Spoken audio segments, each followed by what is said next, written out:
Assalamualaikum warahmatullahi wabarakatuh.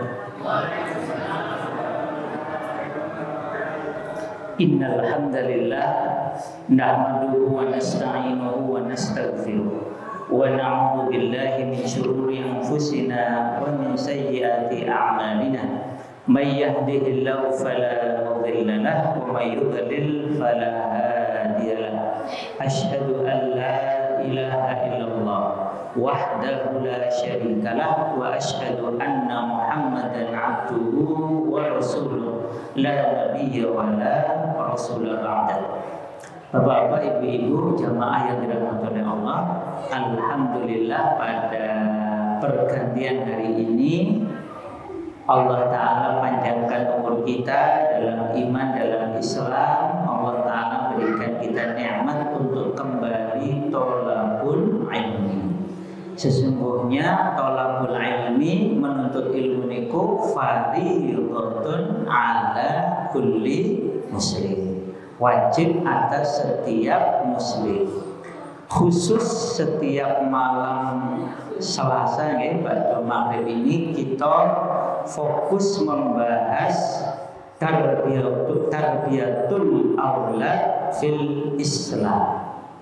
Terus bagi setiap orang yang mencita-citakan keluarga yang baik, maka wajib atasnya belajar ilmu mendidik anak menurut Islam. Maka orang tua, baik bapak, baik ibu, harus bersungguh-sungguh. Majelis ini, bapak ibu, boleh tidak ada. Suatu kali mungkin juga libur, memenipun Ramadan libur, tetapi belajar mendidik anak tetap diwajibkan kepada orang tua, sehingga orang tua tetap kedah sinau bagaimana mendidik anak yang baik. Rasulullah SAW bersabda, li'an yu'addibal abu waladahu khairan lahu min an yatasaddaqa bisa'. Sesungguhnya seorang bapak mentakdir anaknya lebih baik baginya daripada sedekah satu hitungan dalam Arab ya. Jadi orang mendidik anaknya dengan sebaik-baiknya itu lebih baik daripada dia bersedekah dengan harta yang banyak. Ini juga mengingatkan kepada kita bahwa satu dinar itu pinten Bapak Ibu? Satu dinar itu pinten ya? Setunggal dinar saat ini pinten? 1 juta nggih, anggaplah 1 juta ngoten nggih. 1 dinar yang disedekahkan untuk keluarga, 1 dinar yang disedekahkan untuk fakir miskin, 1 dinar yang digunakan untuk membebaskan budak, 1 dinar yang digunakan untuk fisabilillah. Mana yang paling baik? Kata Rasul, yang paling baik adalah yang digunakan untuk keluarga, baik memberi nafkah keluarga maupun membiayai pendidikan keluarga. Ini menunjukkan bahwa mendidik anak harus menjadi prioritas setiap keluarga, baik bapak maupun ibu. Bagian dalam mendidik anak, Bapak Ibu, adalah mengatasi kenakalan anak. Nah, ini kan di mana-mana orang tua curhat betapa riwahnya ngurus anak. Takmir masjid, biasanya pun cerita betapa anak-anak remaja-remaja itu, satu, susah ke masjid. Kedua, kalau ke masjid biasanya belum bisa tenang. Ya ribut sendiri, rame sendiri, susah diingatkan. Nah, mari kita melihat bagaimana cara Rasulullah SAW mengatasi beragam kenakalan ini. Karena beliau Rasulullah adalah sebaik-baik teladan, maka kita wajib meneladani Rasulullah Sallallahu Alaihi Wasallam. Nah, ada 4 Bapak Ibu, saya tidak ngambil persis ya, tapi kitab aslinya nih Manhaj At-Tarbiyah An-Nabawiyah Litifo. Tadi sudah saya buka ulang, baca ulang. Nanti untuk mengecek istilah-istilah Arabnya sudah diterjemahkan. Ini judul bukunya, Prophetic Parenting. Pun gadah dereng? Belum. Sampun alhamdulillah. Berbahagialah kalau sudah punya buku pendidikan anak. Jadi besok kalau ditanya Allah minimal sudah jawab, ya Allah, saya sudah punya. Sudah dibaca belum? Sampun, coveripun. Lumayan lah ya. Karena ini kata Syekh Abu Hasan Ali An-Nadwi, buku ini layak ada di setiap rumah. Alhamdulillah di rumah saya ada 4, 2 bahasa Arab, 2 bahasa Indonesia terjemah. Kemarin saya ngisi di Temanggung, pas bawa. Ini kan buku lama, sampai sobek-sobek ini.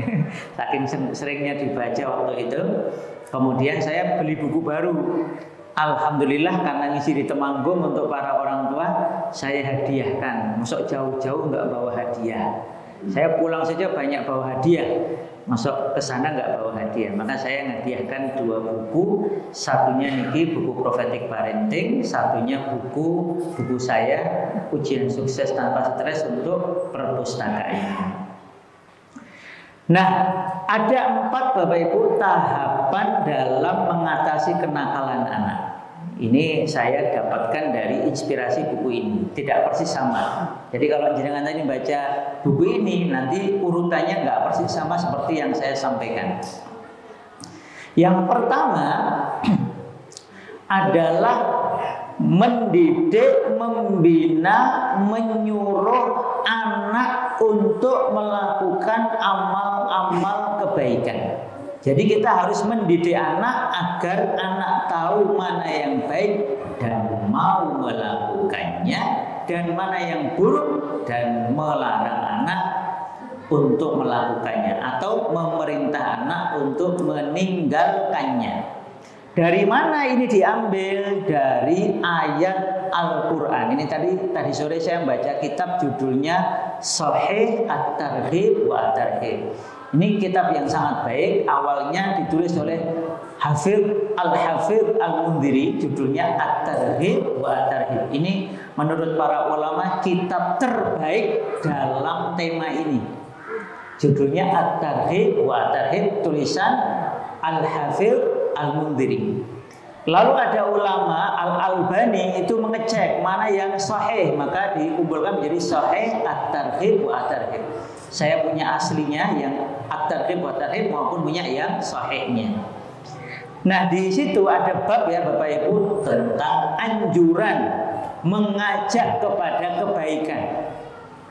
Nah, satu di antaranya disebutkan di satu bab, di subbabnya itu adalah At-Tahrim ayat 6. Pun hafal nggih? At-Tahrim ayat 6. Coba dibaleni. At-Tahrim ayat 6. Hafal tuh? Dihafal kirin, nama suratnya, nama ayatnya. At-Tahrim ayat 6. Ya ayyuhalladzina amanu. Awalnya kan manten nggih? Wahai orang-orang yang beriman. Terus lanjutannya pun Ku anfusakum wa ahlikum narafun. Kita ambil yang ini aja, petikan awal ini. Hai orang-orang yang beriman, jagalah, peliharalah diri kalian dan keluarga kalian dari siksaan api neraka. Di dalam satu riwayat, ini riwayat yang sahih, Ali bin Abi Thalib radhiyallahu anhu, sahabat Rasul, penulis wahyu Quran, menantunya Rasulullah sallallahu alaihi wasallam, ahad min khulafai rasyidin, satu di antara khulafai rasyidin itu mengatakan begini: "Allimu ahlakum atau allimu anfusakum wa ahlikum wa ahlakum al khair." Jadi ajarkanlah diri kalian dan keluarga kalian itu al khair, kebaikan. Jadi ini langkah pertama. Kalau kita mau mengatasi kenakalan, sebelum ada tanda nakal, sebelum ada gejala natalnya, biasakan kita punya program mendidik anak, memberikan ilmu kepada anak-anak kita tentang al-khair, tentang ini sebenarnya al-khair itu umum ya, baik itu kebaikan untuk dilakukan maupun mengajarkan apa-apa yang haram, apa-apa yang jelek untuk ditinggalkan. Nah ini penting. Berarti kita sekarang tinggal ngecek apakah di keluarga kita itu ada program niki nopo dereng. Lu anak saya sudah saya sekolahkan, jenengan cek di sekolah jenengan, sekolah anak jenengan, TK, SD, MI, kota. Ini anaknya sudah diajarkan al-khair atau belum? Sehingga kita bisa tahu, oh anak saya sudah diajarkan kebaikan. Dulu itu di MI saya, di SD saya, itu tiap hari Senin itu gurunya langsung bilang, anak-anak berdiri, berdiri di depan meja masing-masing. Oke, tangan taruh di atas meja. Terus dicek nih? Kukunya. Ini adik-adik yang di belakang ini perlu dicek gitu. Kukunya ada panjang-panjang apa belum? Ini sampingnya Mas Lukman ini dicek ini. Kukunya panjang apa pendek? Yang kukunya panjang dipotong. Loh kenapa hari Senin? Ya, harusnya hari Jumat ya, harusnya kalau sesuai syar'i itu ngeceknya hari Jumat agar bisa langsung dipotong ketika hari Jumat tersebut. Terus ibu bapak sekalian, oleh karena itu pendidikan kebaikan ini dilakukan sebagai langkah awal, langkah proaktif. Sebelum ada masalah, kita sudah melakukan upaya pendidikan. Anak dicek, sudah paham benar, sudah paham betul mana benar, mana salah. Apa kurikulumnya? Kurikulum dasarnya adalah kurikulum tentang keimanan. Setelah itu kurikulum tentang fikih dasar, thaharah, tata cara wudu, tata cara mandi besar, kemudian tata cara sholat. Jadi hal-hal yang dasar. Nah ini saya mboten ngertos nih, saya mboten miki diadakan kemarin. Sudah ada tes belum nih? Tes wudu sudah ada belum Mbak? Dereng nggih? Tes wudu, tes sholat. Nah, sehingga anak-anak kita ini, karena saya tuh lihat banyak anak-anak nggak paham. Kalau ngobrol waktu sholat itu, boleh nama batal? Batal. Tapi kenapa anak-anak kita ini banyak sekali yang ngobrol main waktu sholat? Ini karena tidak sadar, tidak tahu, atau bagaimana? Nah ini kan perlu kita cek ini. Nah ternyata anak-anak itu nggak sadar, nggak tahu, sehingga dengan santainya mereka ngobrol, sholat kok sambil ngobrol dengan temennya, orang-orang, terus goyang-goyang, malah senggol-senggol, pelirak-pelirik. Loh ini pripun nih? Berarti mereka itu sholat apa enggak? Tidak. Belum dihitung sholat. Maka ini perlu kita jadikan prioritas pertama. Ini langkah pertama yang Rasul contohkan kepada kita. Sehingga kita mentakdim anak, menanamkan adab-adab yang benar dalam beribadah, dalam berperilaku. Ini ada anak, orang tua lewat bukannya kula nuwun malah bengak-bengok. Wah ini gimana ini? Ini anak ajaran sekolah mana kok ini? Kok sekolah kita ini kok nggak ngajari adab? Padahal dulu ada pendidikan moral ya, pendidikan moral Pancasila. Wis ora apa-apa, tapi anak bermoral daripada sekarang nggak kenal Pancasila, nggak kenal moral. Lah pripun nih? Tadi saya lihat ya, di tempat-tempat juga lihat ada ibu-ibu simbah-simbah lewat, cah cilik, cah SD itu malah bengak-bengok. Ini berarti kurangnya pendidikan moral, pendidikan adab di sekitar kita. Oleh karena itu, ibu bapak sekalian, kita perlu mencermati. Nanti juga jenengan hari Jumat dicek, anak-anak itu tenang mendengarkan khutbah atau malah ngobrol. Ternyata bapak-bapaknya juga ngobrol. Wah, ini bahaya. Boleh enggak dengarkan khutbah sambil ngerokok? Ya enggak boleh. Ngerokoknya kalau kepepet ngerokok nanti dulu. Walaupun memang merokok itu ada yang bilang haram, ada yang bilang makruh ya, minimal makruh lah. Karena memang berbahaya. Tapi kalau kepepetnya pengen itu ya nanti dulu. Sambil ngobrol enggak boleh, sambil WA-WA-an. Sambil teleponan, lagi Jumatan. Nggak boleh.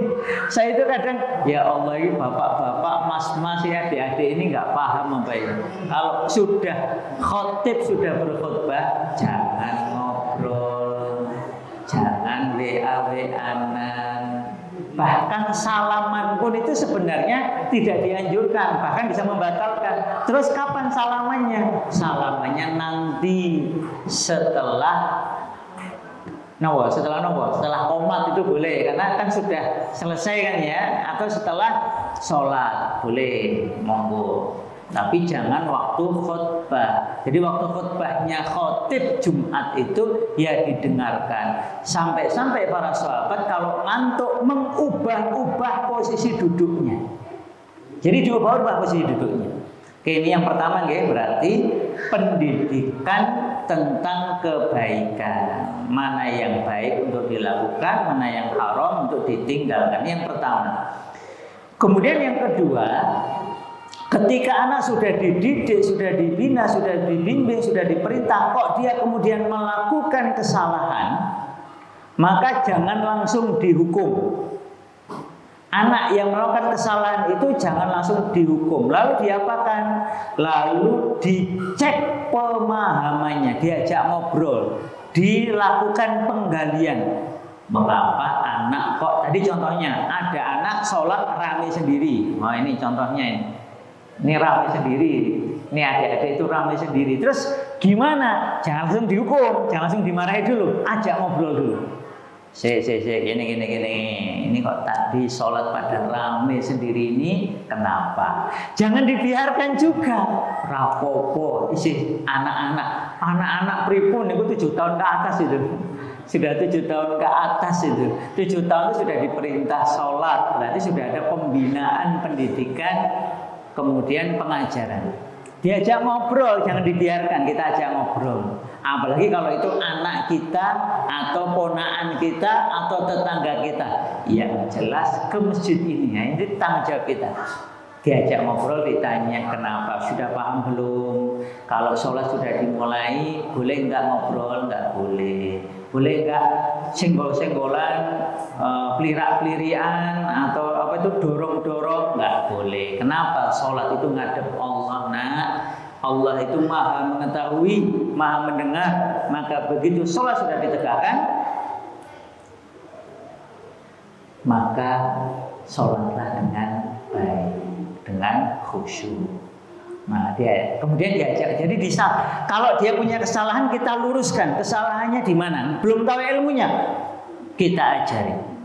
Jadi kita ajak ngobrol untuk kita luruskan. Kemudian kalau dia belum paham tadi ya, kita beri pendidikan. Ini suatu kali. Ini contohnya nih, mengoreksi pemahaman yang salah. Suatu kali Rasulullah Shallallahu Alaihi Wasallam sedang perang. Oh, bayangkan perang saja Rasul masih kelingan didik anak, didik anak-anak di sekitarnya. Padahal kondisi perang. Perang itu kan nggak mikir lagi, pokoknya bunuh atau kamu nanti terbunuh. Ini Rasul betul.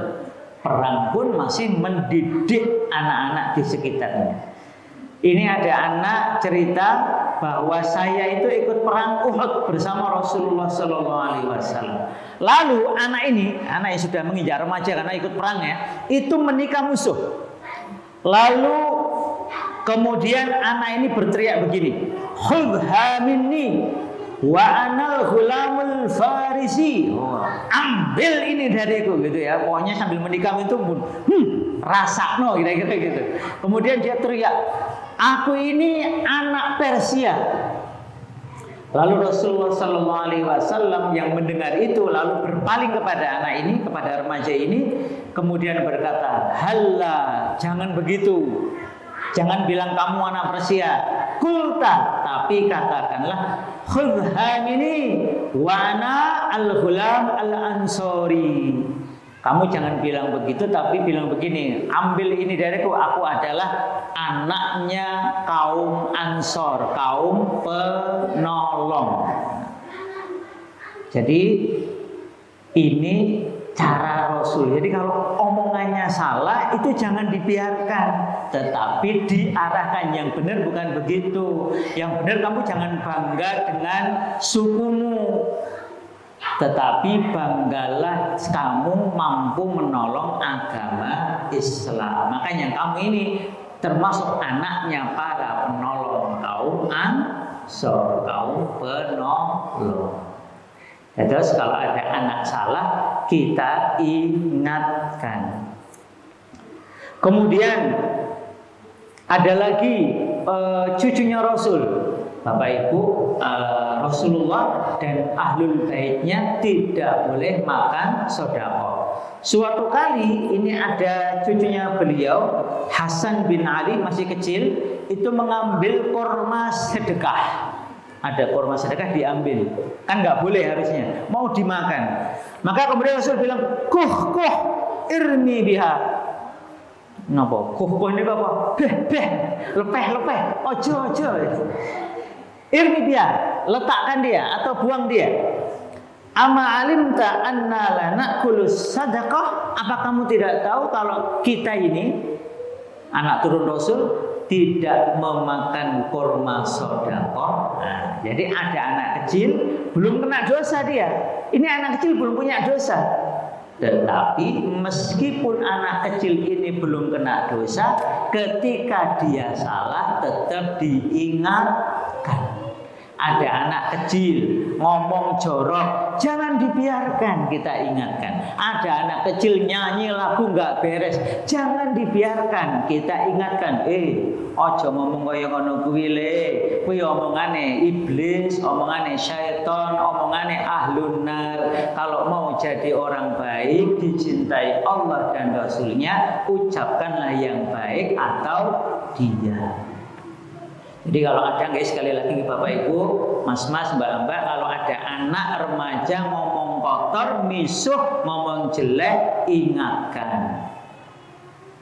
Falyakul khairon aw liyasmut. Bicaralah yang benar, yang khair atau diingatkan, ya. Itu langkah kedua. Jadi mengajak ngobrol untuk meluruskan kesalahan anak. Kalau dia nggak paham, di langkah kedua ini kita pahamkan, kasih dia paham. Yang ketiga, anak sudah dipahamkan, kok tetap melakukan kesalahan, cek dulu dia bisa prakteknya atau enggak. Umpamanya pun ya, Rasulullah SAW itu pergi ke masjid. Lalu ketika pergi ke masjid itu ada anak kecil itu sedang membantu menguliti kambing. Ternyata caranya salah. Oleh Rasul kemudian begini, disuruh minggir sebentar, kamu minggir dulu. Ini aku tunjukkan, kata Rasul. Ini aku tunjukkan. Maka kemudian Rasul menggulung kainnya. Kemudian beliau memasukkan tangannya ke nopo niku istilahipun ke sampingnya itu ya, kan ada ya. Terus diajari caranya. Nih diajari caranya. Dah bisa, terus ditinggal. Jadi anak ini tidak diajak ke masjid. Berarti ini anak usianya belum 7 tahun. Sudah boleh membantu nguliti kambing. Nek teng mriki nek nguliti kambing niku anak nomor remaja nomor bapak-bapak. Ya, besok kalau ada akikoh atau ada korban, nah, anak-anak yang mau belajar asal dia sungguh-sungguh, itu bisa kita ajari seperti Rasul mencontohkan. Bahkan ini anak ini karena belum 7 tahun karena tidak ada dohirnya hadis tidak disebutkan, tetapi karena tidak diajak Rasul, tidak diperintah sholat, kemungkinan anak ini usianya belum 7 tahun. Maka kemudian Rasul membiarkannya menguliti kambing. Rasul melanjutkan ke masjid lalu mengimam. Berarti mengenai daging kambing tidak najis, tidak perlu wudu lagi. Ini juga pelajaran penting ya. Kalau begitu tidak perlu wudhu setelah setelah nguliti kambing. Kok kalau perengus gimana? Nah itu pakai minyak wangi. Minyak wangi yang alami ya, yang asli, yang thayyib, jangan yang palsu. Kita ini punya banyak bahan. Kalau di Tanggelan itu ada kuburan kan, itu banyak sekali bahan minyak wanginya itu. Namanya pun apa? Kenanga sama kamboja. Itu kalau diolah, saya pernah dapat minyak wangi dari bunga kenanga. Masya Allah, harumnya itu ya. Wah itu nanti dikira nanti kita pakai parfum kuburan, tenopo-nopo, kelingan mati. Ini adik-adik itu mungkin malah dikasih dikasih itu. Nih nak, biar kamu ingat mati ya. Sehingga nanti sholatnya bisa lebih khusyuk karena kelingan mati. Yang enggak gitu. Tapi ini baunya harum. Jadi banyak yang suka sebenarnya. Nanti bisa dicampur dengan yang lain. Kalau memang pengen punya mukhallat campuran. Ngoten nggih, dados setelah yang kedua tadi dicek pemahamannya belum paham, diberi pemahaman. Yang ketiga sudah diberi pemahaman kok belum bisa prakteknya, ajari prakteknya. Jangan dihukum dulu. Nah, baru kemudian langkah yang keempat, sudah diberi pendidikan. Kalau salah sudah diajak ngobrol, belum paham dipahamkan. Kemudian yang ketiga, belum bisa diajari prakteknya.